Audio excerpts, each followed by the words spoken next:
कर्म फल जैसी करनी वैसी भरनी, बेटा बनकर बेटी बनकर दामाद बनकर और बहू बनकर कौन आता है जिसका तुम्हारे साथ कर्मों का लेना देना होता है।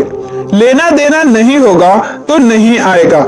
एक फौजी था, उसकी माँ नहीं, बाप नहीं, शादी नहीं, बच्चे नहीं, भाई नहीं, बहन नहीं, अकेला ही कमा कमा के फौज में जमा करता जा रहा था। तो थोड़े दिन में एक सेठ जी जो फौज में माल सप्लाई करते थे, उनसे उनका परिचय हो गया और दोस्ती हो गई। सेठ जी ने कहा, जो तुम्हारे पास पैसा है वो उतने की उतने ही पड़ा है, तुम मुझे दे दो, मैं कारोबार में लगा दूं तो पैसे से पैसा बढ़ जाएगा, इसलिए तुम दे दो। फौजी ने सेठ जी का पैसा दे दिया।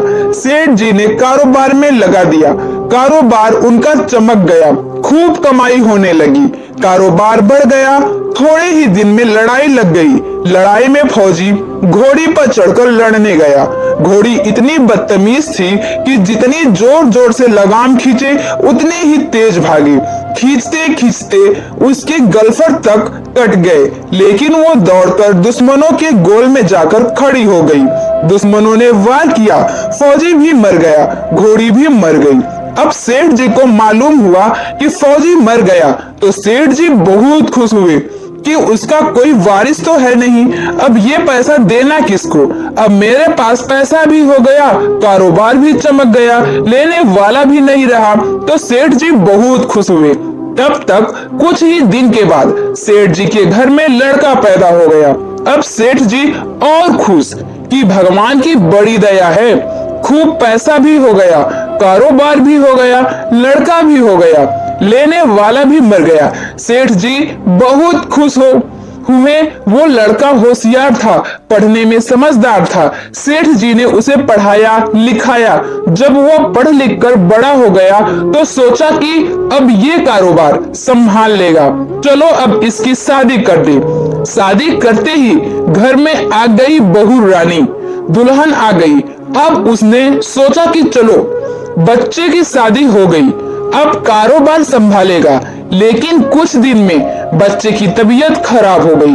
अब सेठ जी डॉक्टर के पास, हकीम के पास, वैद्य के पास दौड़ रहे हैं। वैद्य जी जो दे रहे हैं, दवा खिला रहे हैं और दवा असर नहीं कर रही। बीमारी बढ़ती ही जा रही, पैसा बर्बाद हो रहा है और बीमारी बढ़ती ही जा रही है। रोग कट नहीं रहा, पैसा खूब लग रहा। अब अंत में डॉक्टर ने कह दिया कि लाइलाज मर्ज हो गया, इसको अब असाध्य रोग हो गया, ये बच्चा 2-3 दिन में मर जाएगा। डॉक्टरों के जवाब देने पर सेठ जी निराश होकर बच्चे को लेकर रोते हुए आ रहे थे। रास्ते में एक आदमी मिला। कहा, अरे सेठ जी क्या हुआ, बहुत दुखी लग रहे हो। सेठ जी ने कहा, यह बच्चा जवान था, हमने सोचा बुढ़ापे में मदद करेगा, अब ये बीमार हो गया। शादी होते ही हमने इसके लिए खूब पैसा लगा दिया, जिसने जितना मांगा उतना दिया, लेकिन आज डॉक्टरों ने जवाब दे दिया अब ये बचेगा नहीं, असाध्य रोग हो गया, लाइलाज मर्ज है, अब ले जाओ, घर 2-3 में मर जाएगा।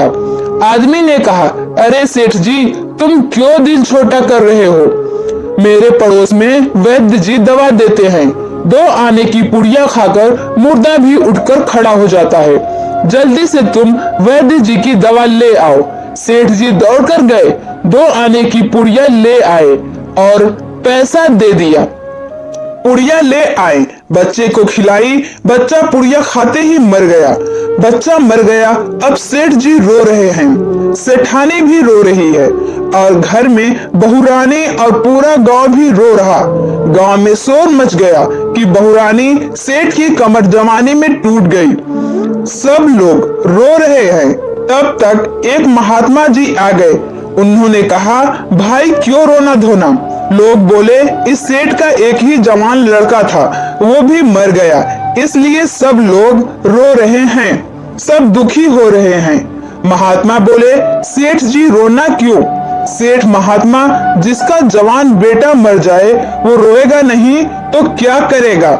महात्मा, तो आपको क्यों रोना? सेठ, मेरा बेटा मरा तो और किसको रोना? महात्मा, और उस दिन तो आप बड़े खुश थे। सेठ, किस दिन? महात्मा, फौजी ने जिस दिन पैसा दिया था। सेठ, हाँ, कारोबार के लिए पैसा मिला था तो खुशी तो थी। महात्मा, और उस दिन तो आपकी खुशी का ठिकाना ही नहीं था। सेठ, किस दिन? महात्मा, अरे जिस दिन फौजी मर गया, सोचा कि अब तो पैसा भी नहीं देना पड़ेगा, माल बहुत हो गया, कारोबार खूब चमक गया, अब देना भी नहीं पड़ेगा, बहुत खुश थे। सेठ, हाँ महाराज, खुश तो था। महात्मा, और उस दिन तो आपकी खुशी का ठिकाना ही न था, पता नहीं कितनी मिठाइयां बट गई। सेठ, किस दिन? महात्मा, अरे जिस दिन लड़का पैदा हुआ था। सेठ, महाराज, लड़का पैदा होता है तो सब खुश होते हैं, मैं भी हो गया तो क्या बात। महात्मा, उस दिन तो खुशी से आपके पैर जमीन पर नहीं पड़ते थे। सेठ, किस दिन? महात्मा, अरे जिस दिन बेटा ब्याहने जा रहे थे।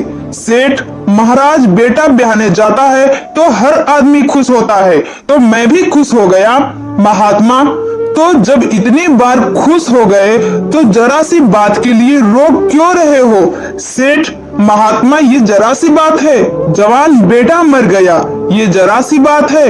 महात्मा, अरे सेठ जी, वही फौजी पैसा लेने के लिए बेटा बनकर आ गया, पढ़ने में, लिखने में, खाने में, पहनने में और शौक में, श्रृंगार में जितना लगाना था लगाया, शादी ब्याह में सब लग गया और ब्याह दर ब्याज लगाकर डॉक्टरों को दिलवा दिया। अब जब 2 आने पैसे बच गए, वो भी वैद्य जी को दिलवा दिए और पुड़िया खाकर चल दिया। अब कर्मों का लेना देना पूरा हुआ। सेठ जी ने कहा, हमारे साथ तो कर्मों का लेन देन था, चलो हमारे साथ तो जो हुआ सो हुआ, लेकिन वो जवान बहू रानी घर में रो रही है, जवानी में उसको धोखा देकर विधवा बनाकर चल गया, उसका क्या जुर्म था कि उसके साथ ऐसा गुनाह किया? महात्मा बोले, यह वही घोड़ी है जिसने जवानी में उसको धोखा दिया, इसने भी जवानी में उसको दे दिया। वैद्य शास्त्र व पुराणों के साथ साथ सभी साधु संतों का कहना है कि यह संसार कर्मों का लेखा जोखा है, इसमें जो जीव चैतन्य है वो समझदारी से भव सागर पार हो जाएगा। तो दोस्तों, ऐसे ही कहानियां सुनने के लिए हमारे चैनल को जरूर सब्सक्राइब करें और बेल आइकन को प्रेस करें। धन्यवाद।